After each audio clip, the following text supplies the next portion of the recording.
En 2023, j'ai commencé à sous-louer un petit chalet après que certaines tensions avec mon père m'avaient poussé à quitter la maison. La personne qui louait initialement l'endroit traversait une période difficile et devait partir. Alors, j'ai repris le contrat. Par simplicité, je l'appellerai mon propriétaire. Le chalet était une unité complète avec un loyer mensuel. Parfait pour ma situation temporaire, bien que loin d'être idéal. Il avait techniquement 2 étages. Une petite cuisine, un salon de taille correcte et une chambre à l'étage. Pour accéder à la chambre, il fallait monter un petit escalier et ouvrir une curieuse trappe. À ce moment-là, j'y vivais depuis 1 mois et je venais juste de faire le deuxième paiement. Le chalet se trouvait au bout d'un chemin de terre, entouré d'autres chalets de taille similaire. L'un d'eux semblait vide. Je n'y voyais jamais de lumière ni de voiture. Je n'avais pas rencontré les autres voisins, mais on devinait que certains vivaient là. Parfois, je fais des quarts de 12 heures et ces nuits-là, je rentre chez moi complètement épuisé. Ce soir-là en était un. J'avais préparé un sandwich au beurre de cacahuète et à la confiture, ainsi qu'un shake protéiné pour le dîner, puis j'étais allé me coucher directement. Je fermais toujours la trappe de la chambre avant de dormir. Même si elle n'avait pas de serrure, laisser l'entrée ouverte me mettait mal à l'aise, me faisait me sentir vulnérable. Alors que j'étais au lit en train de regarder la télé, j'ai soudain entendu une voix venant d'en bas dire « Qui est là-haut ?» Mon cœur a failli s'arrêter. Je me suis redressé d'un coup. La voix semblait provenir de l'intérieur de la maison, mais ça aurait aussi pu être de l'extérieur. J'ai pris la télécommande et éteint la télé, puis je me suis approché de la petite fenêtre ronde au-dessus du lit. Je ne voyais personne dehors, mais il faisait nuit noire. J'ai appelé « Qui est là ?» Mais je n'ai eu aucune réponse. Ce silence inquiétant m'a poussé à sortir du lit. J'ai mis la main sur la poignée de la trappe, je l'ai soulevée et j'ai jeté un coup d'œil dans l'escalier. J'ai même appelé le nom de mon père, me demandant s'il était passé. Rien. Hésitant, je suis descendu lentement, terrifié. J'ai allumé la première lumière que j'ai trouvée. Le salon s'est éclairé, mais comme je le craignais, il n'y avait personne. Pensant encore que cela venait peut-être de dehors, j'ai allumé la lumière du porche et regardé par les fenêtres de devant. Personne. Déconcerté et mal à l'aise, j'ai éteint les lumières et je suis remonté, refermant la trappe derrière moi. Désormais complètement réveillé, j'ai rallumé la télé. Moins de 5 minutes plus tard, j'ai entendu des coups violents contre la trappe de la chambre, brutaux et furieux, comme si quelqu'un voulait m'effrayer. C'est à ce moment-là que j'ai compris, quelqu'un était dans la maison. J'ai laissé la télé allumée, mais je suis resté totalement immobile, paralysé par la peur. Le plus terrifiant, la trappe n'avait pas de serrure. N'importe qui en bas aurait pu simplement l'ouvrir. Je suis resté silencieux pendant 20 minutes, et quand j'ai enfin trouvé le courage de bouger, j'ai tendu la main pour prendre mon téléphone. Mais il n'était pas sur la table de nuit. Je n'arrivais pas à le trouver. Peut-être l'avais-je laissé en bas. J'ouvris prudemment la trappe et regardai dans l'escalier. La lumière vacillante de la télévision éclairait à peine la cage d'escalier, juste assez pour voir une partie du salon. Je descendis sur la pointe des pieds et au lieu d'allumer les lumières, je courus pieds nus dehors par la porte arrière, droit vers la maison d'un voisin, celle où je savais que quelqu'un vivait. Les lumières étaient allumées. Je frappais à la porte encore et encore jusqu'à ce que je voie quelqu'un à la fenêtre à côté qui me regardait. Je n'avais aucune idée de depuis combien de temps il était là. Je criais à travers la vitre, expliquant que j'étais son voisin et que j'avais besoin d'un téléphone pour appeler la police. Il m'avait entendu, c'était sûr, mais il ne répondit pas. Il se contenta de me fixer, c'était troublant et dérangeant. Je reculai lentement, me rendant compte que quelque chose clochait. Je regardai autour de moi et ne vis aucune autre lumière allumée dans les maisons voisines. Une pensée inquiétante me traversa l'esprit. Et si ce type était impliqué d'une manière ou d'une autre? Je retournai au chalet et, étrangement, la porte arrière était fermée, exactement comme je l'avais laissée. Je la verrouillai derrière moi, allumai toutes les lumières de la maison et commençai à chercher à la fois mon téléphone et l'intrus. Finalement, je me souvins de vérifier dans la voiture. Et en effet, j'avais laissé mon téléphone dans la console centrale. Je retournai à l'intérieur. La télévision était toujours allumée à l'étage. Je montai les escaliers et, en arrivant à la chambre, je me figeai. Un homme était assis sur mon lit, en train de regarder la télé. Je criais.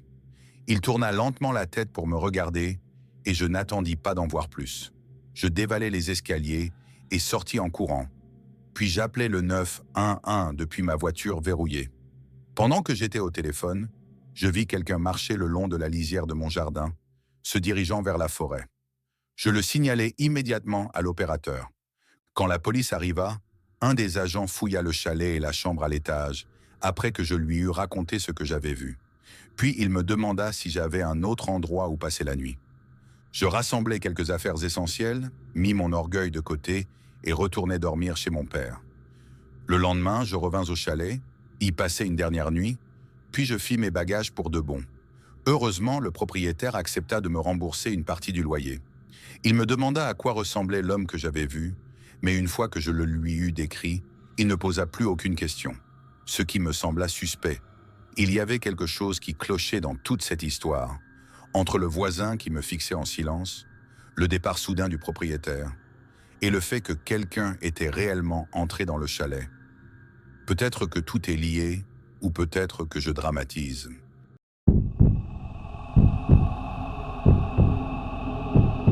Maintenant, revenons à quelque chose qui s'est passé des années plus tôt, en 2013, un mardi soir vers 23 heures. Je rentrais chez moi à pied après le travail.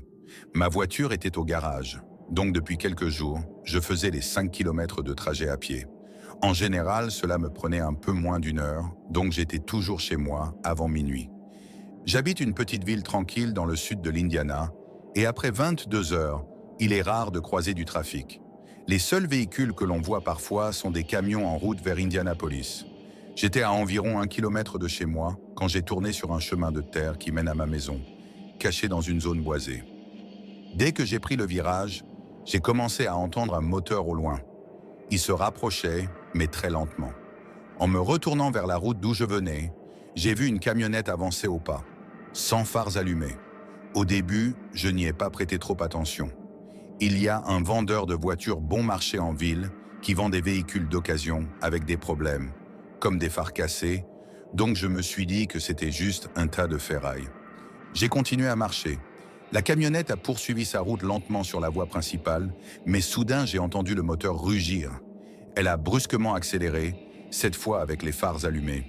J'ai eu peur, mais je n'étais pas encore vraiment inquiète, jusqu'à ce qu'elle se rapproche du virage où je marchais. À environ 150 mètres du tournant, la camionnette a de nouveau éteint ses phares et ralenti. Là, j'ai commencé à être vraiment mal à l'aise. Je ne voulais pas avoir l'air paniqué, alors j'ai juste accéléré le pas. Je regardais sans cesse derrière moi et, comme je le craignais, j'ai vu que la camionnette avait tourné sur le chemin de terre. Elle n'était plus qu'à environ 150 mètres de moi. J'ai encore accéléré, essayant de garder mon calme. Finalement, je n'ai pas pu me retenir. Je me suis retourné. Et ce que j'ai vu m'a glacé le sang. La camionnette était arrêtée et les portes du conducteur et du passager étaient grandes ouvertes. C'est tout. Je me suis mise à courir. Peu après, j'ai entendu ce qui, j'en suis certaine, était un coup de feu. À ce moment-là, j'étais convaincu que j'allais mourir. Je me suis enfoncé dans les bois tout proches et caché derrière un gros rocher. Essayant de rester silencieuse, j'ai entendu une voix masculine. On aurait dit un homme d'âge moyen, dire « Je crois qu'elle est allée dans les bois ». Puis avec horreur, j'ai entendu ce qui semblait être la voix de 3 jeunes filles, et l'une d'elles a dit « D'accord, monsieur, je vais voir ». C'est à ce moment-là que ma peur de mourir s'est transformée en quelque chose de bien pire. J'ai commencé à craindre qu'il ne fasse partie d'un groupe dérangé. J'ai mis ma main sur ma bouche pour ne faire aucun bruit, quand j'ai entendu l'homme dire « Celle qui la trouve ne doit pas boire le sang ce soir ». Ma tête s'est mise à tourner. Était-ce une sorte de secte? Ces filles avaient-elles été enlevées? Est-ce que j'allais devenir une victime de quoi que ce soit que ce soit? Je suis resté caché derrière ce rocher pendant ce qui m'a semblé une éternité, sursautant au moindre bruit. Puis, enfin, j'ai entendu des sirènes. J'ai attendu encore un peu, par sécurité, et quand j'ai regardé dehors, j'ai vu les lumières rouges et bleues clignoter juste à la lisière de la forêt. Je me suis précipité dehors en courant, criant à l'aide. La police est arrivée jusqu'à moi, et à ma grande surprise, l'un des agents m'a demandé « Madame, vous êtes au courant du corps ?» J'étais stupéfaite. « Quel corps ?» ai-je demandé. Et puis je l'ai vu.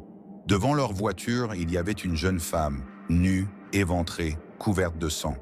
C'est la chose la plus horrible que j'ai jamais vue. La camionnette avait disparu. J'ai raconté aux agents tout ce que j'ai pu. La camionnette, l'homme, les filles, les choses inquiétantes qu'ils avaient dites. Ils m'ont promis qu'ils enquêteraient et gentiment, ils m'ont raccompagné chez moi. Cette nuit-là, toujours incapable de dormir, j'ai regardé par la fenêtre et il était là. Le même fourgon, avançant lentement dans ma rue, phares éteints. Cette fois, j'ai eu le réflexe de noter la plaque d'immatriculation. J'ai immédiatement appelé la police, leur ai donné le numéro et j'ai attendu. Quand ils sont arrivés, le fourgon avait disparu depuis un bon moment. Mais ce qu'ils m'ont dit ensuite me hante encore. Ils ont dit que la plaque était enregistrée dans le Dakota du Sud. Mais voici la partie glaçante. Ils ont vérifié auprès de plusieurs services à travers le pays et ce même numéro de plaque avait été signalé cette nuit-là dans plusieurs autres États. Le Vermont, le Nevada, l'Alaska et le Texas. Ils m'ont dit qu'ils me recontacteraient s'ils découvraient quelque chose. Je n'ai jamais reçu d'appel. Je n'ai jamais vraiment cru au paranormal, donc ma meilleure hypothèse, c'est qu'il s'agissait d'une sorte de secte utilisant de fausses plaques pour exécuter ses plans tordus à travers le pays. Je ne saurai probablement jamais toute la vérité. Depuis, j'ai quitté l'Indiana. Maintenant, dès que quelque chose me paraît étrange, je n'attends pas, j'agis immédiatement. Ma femme et moi menons une vie normale en banlieue, avec des emplois ordinaires et des voisins tout aussi ordinaires. Mais je n'oublierai jamais cette nuit, et je me demanderai toujours ce qui s'est réellement passé. La police est partie, et je n'ai plus jamais eu de nouvelles. Je ne crois pas vraiment au paranormal, donc ma théorie reste la même. Une secte utilisant de fausses plaques pour mener des activités inquiétantes à travers le pays. Mais la vérité complète, je ne la connaîtrai probablement jamais. J'ai fini par quitter l'Indiana, et aujourd'hui, dès que quelque chose me semble suspect, je réagis tout de suite.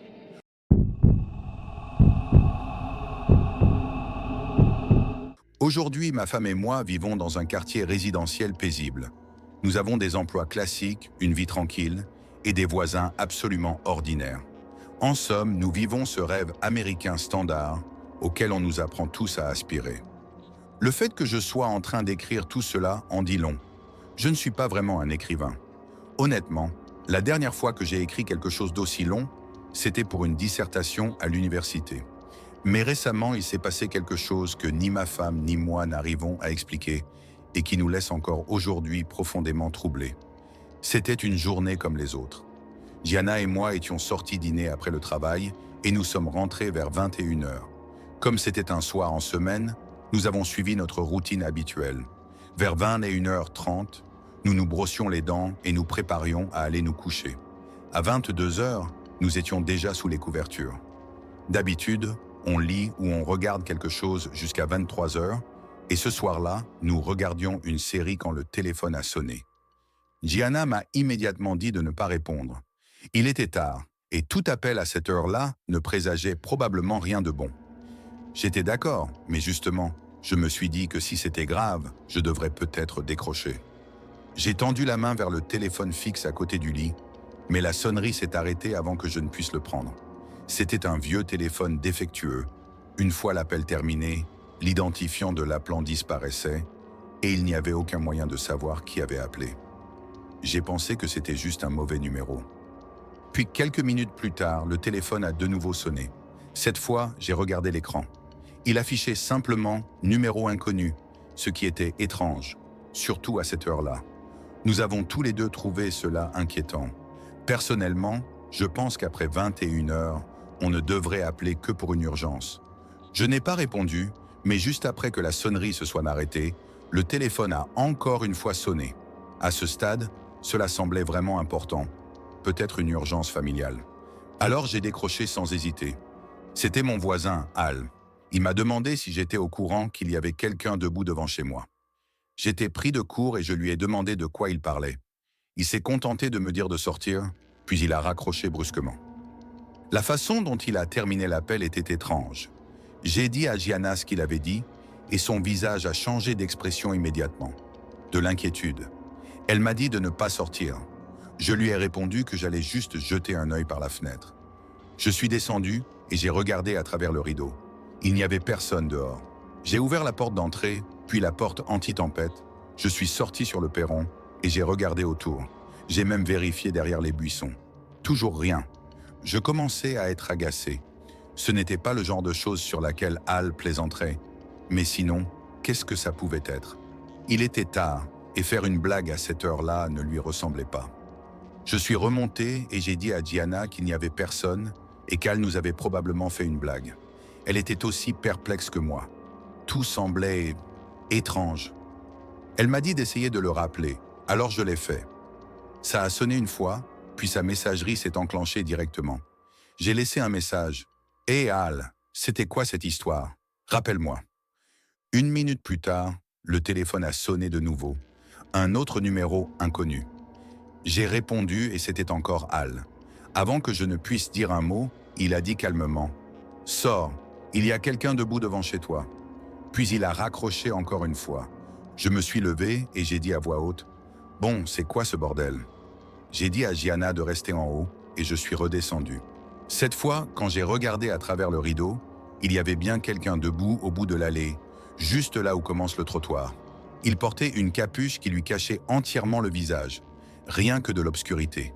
J'étais sincèrement bouleversé. J'ai ouvert la porte et j'ai appelé « Je peux vous aider ?» Mais l'homme est resté immobile, silencieux. Je l'ai averti que j'allais appeler la police. Puis le téléphone a de nouveau sonné. J'ai refermé la porte d'un coup sec et j'ai couru jusqu'au téléphone dans la cuisine. Cette fois, l'identifiant de l'appelant montrait bien le vrai numéro d'Al. J'ai répondu et Al m'a salué d'un ton détendu. « Hé, je viens d'écouter ton message vocal. Qu'est-ce qu'il se passe ?» Là, j'étais vraiment confus. Je lui ai dit qu'il m'avait déjà appelé, 2 fois, pour me dire qu'il y avait quelqu'un devant chez moi. Mais il a répondu qu'il ne m'avait pas appelé du tout et il avait l'air sincèrement surpris. Un instant plus tard, il a dit qu'il venait de regarder par la fenêtre et qu'il ne voyait personne devant chez moi. Je suis retourné vérifier moi aussi et en effet, l'homme avait disparu. Je lui ai exigé de me dire si c'était une blague, en le prévenant que si c'était le cas et qu'il ne me le disait pas franchement, ça allait mal se passer. Mais il a juré, main sur le cœur, qu'il n'avait aucune idée de ce dont je parlais. Ce n'est pas son genre de faire des blagues. C'est quelqu'un de respectueux, calme, posé. Pour être sûr que je ne devenais pas fou, j'ai mis le haut-parleur pour que Gianna puisse confirmer ce que nous avions tous les deux vécu. Elle a fait de même, mettant sa femme sur la ligne. Elle a confirmé. Elle n'avait pas touché au téléphone de la soirée. Au final, la seule conclusion à laquelle nous avons pu arriver, c'est que quelqu'un avait imité sa voix et nous avait appelés. Peut-être une blague très élaborée, peut-être autre chose. Nous avons fini par raccrocher, mais j'étais encore ébranlé. Je suis descendu une dernière fois pour raccrocher le combiné et j'ai jeté un œil par la fenêtre. L'homme avait disparu. Encore aujourd'hui, aucun de nous n'a réussi à donner un sens à ce qui s'est passé cette nuit-là.